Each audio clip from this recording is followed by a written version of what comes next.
Boa noite, Fael. Eu me chamo Nelson. Eu sou casado e moro em Feira de Santana, na Bahia. O fato relatado por mim nessas linhas aconteceu comigo, a minha esposa Cirema e a minha sogra Deusuíta, há cerca de uns 26 anos atrás, quando Deusuíta resolveu fazer consultas com a senhora em um centro espírita. O problema surgiu quando ela começou a ter pesadelos com o marido, que já havia falecido há muitos anos. Neles, ela o via entrar no quarto, vestido de preto, subir na sua cama e tentar estrangulá-la. E após inúmeras vezes, passando noites assim, tinha vez que a coitada se dopava de café para não dormir. Ela, que não era muito religiosa, mas devido ao acontecido, resolveu então ir fazer uma consulta com uma macumbeira muito conhecida. O dia então chegou. Eu e a minha esposa passamos na casa dela e a conduzimos ao centro de Quimbanda. Entramos e logo me deparei com uma senhora de meia idade, e ela usava um vestido branco e vários cordões coloridos no pescoço.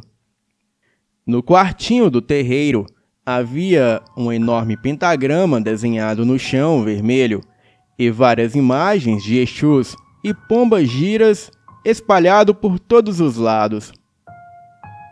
Então, fiquei aguardando do lado de fora, em uma área onde havia várias cadeiras. As horas voaram, e logo ficou bem tarde da noite. Eu já estava sonolento quando ambas terminaram de serem atendidas. A minha esposa, Cirema, me contou que a minha sogra estava sendo perseguida pelo espírito do falecido marido.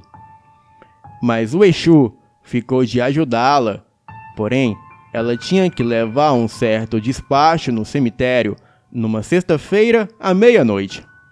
E assim fomos para o carro. E próximo ao terreiro, cerca de uns 60 metros, eu não pude deixar de notar um cemitério. O lugar estava bem deserto e uma atmosfera pesada tomava conta do ambiente. E em frente à praça do cemitério, eu não pude deixar de notar um cavalo negro que encarava o carro. Bem, tudo normal até aí. Mas logo me veio um arrepio quando reparei nos olhos do cavalo, e eram vermelhos como fogo. O cavalo também batia a pata dianteira direita no chão e abaixava a cabeça, fazendo menção de correr na direção do carro. Olhei para minha esposa e minha sogra, e elas pareciam não reparar no cavalo. Então, procurei esquecer isso e levei a minha sogra em casa, e eu e a Cirema voltamos para casa. Morávamos em uma rua de terra, com um lote baldio ao lado e poucos moradores na rua. Eu me lembro que fui acordado de madrugada pela minha esposa, e ela dizia que um cavalo havia pulado a cerca e entrado em nossa casa. Então, eu logo tratei de me levantar, e logo escutei os trotar em volta da casa e fortes relinchos que mais pareciam gritos, como se fossem vários homens gritando desesperados. Fiquei encabulado com aquilo, e a primeira coisa que eu fiz foi me certificar se todas as portas e janelas estavam bem fechadas, pois eu já sabia que aquilo não era nada natural. Misteriosamente, a luz da casa foi embora, e por longos minutos, que pareceram horas, escutamos aquele ser lá fora que relinchava, dava gritos e galopava em volta da casa. Não deixei de notar que quando a criatura passava pela frente das janelas e portas, um clarão de fogo atravessava as frestas de madeira, deixando tudo aquilo mais sinistro ainda. Por fim, Tudo cessou e a luz voltou. Porém, não dormimos mais naquela noite. No dia seguinte, Cirema e eu voltamos até a Mãe de Santo para esclarecer aqueles eventos sobrenatural. E foi aí que ela nos contou toda a história. Ela disse o seguinte: "Olha, Cirema, a coisa está pior do que eu pensei. Então, eu vou ter que revelar toda a verdade. A sua mãe morava em um convento e foi freira até os 25 anos. Porém, em uma sexta-feira santa, ela e um rapaz que fazia entrega de pães no convento transaram loucamente nesse dia sagrado, e no decorrer dos dias isso se tornou frequente. E o lugar preferido dos dois era dentro do confessionário, pois quando a igreja estava fechada, ninguém os procuraria ali. Mas um padre havia esquecido seus óculos na igreja, e naquela noite, quando ele voltou para buscar, ele pegou a sua mãe e o entregador de pães no ato profano dentro do seu confessionário. O padre não teve outra atitude a não ser excomungar a sua mãe e amaldiçoar o seu pai. A sua mãe foi expulsa do convento e veio a morar com seu pai nessa cidade. Mas um certo dia, quando ele saiu para trabalhar na plantação de cana, ele nunca mais retornou. Amigos do trabalho encontraram ele morto dentro do canavial. Porém, só havia sua cabeça e o seu corpo jamais foi encontrado.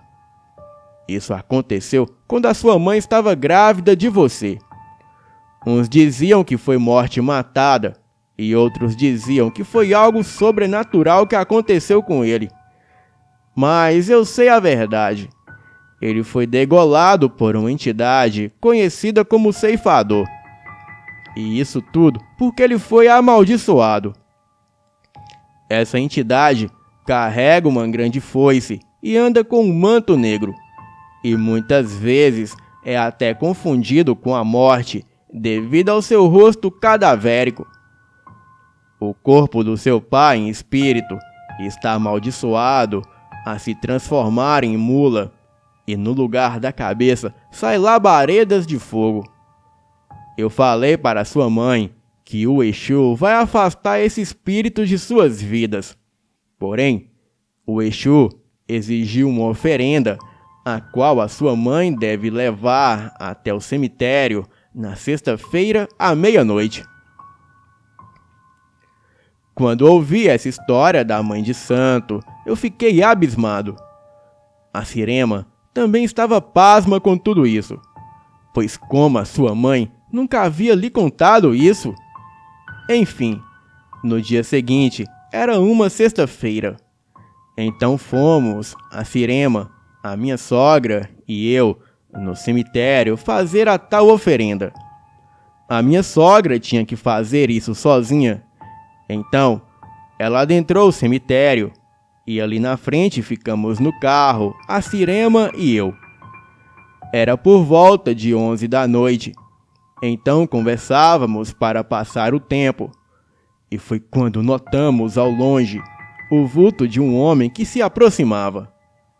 Bem, não seria nada demais se não fosse pelo fato de que a certa distância ele já aparentava ser bem alto, como se estivesse montado a cavalo. E logo começamos a ouvir os seus passos. Incrível, ele tinha um pouco mais de 2 metros.